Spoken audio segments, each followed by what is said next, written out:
Hi, I'm Ed Fulbright, CPA, CGMA, PFS, a Fulbright Financial Consulting PA.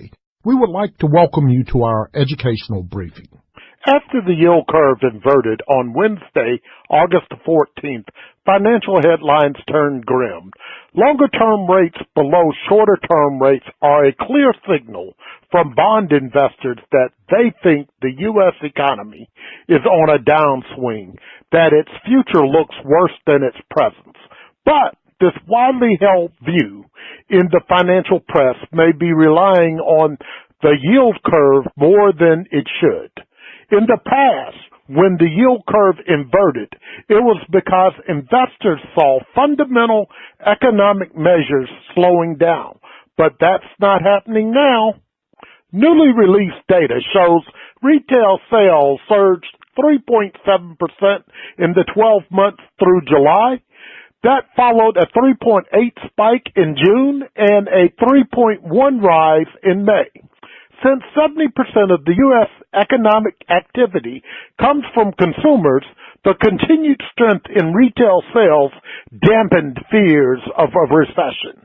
When consumers are spending like this, you just can't have a recession. The retail numbers are part of a growing body of evidence that the yield curve may be making a recession look much closer than it actually is. While the yield curve is an important economic forecasting tool, it may not be the best tool to forecast the future right now. To drive the road ahead, you don't want to be driving your car from the rearview mirror. Things are really different this time because of the inversion of the yield curve is caused by unprecedented conditions.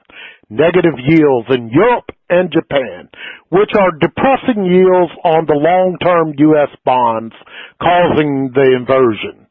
What investors expect of the economy over the next 10 years is really not bleaker than what they expected over the next 3 months.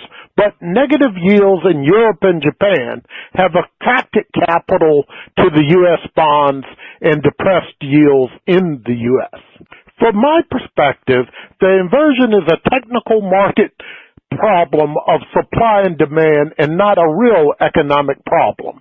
It's prudent to expect lower returns on fixed income in the years ahead, but that doesn't mean the U.S. is headed for a recession.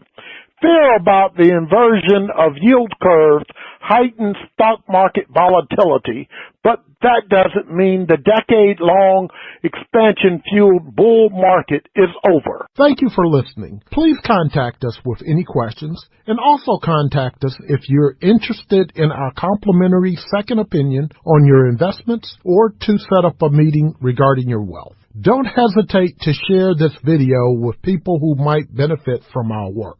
Thank you again, and have a great day.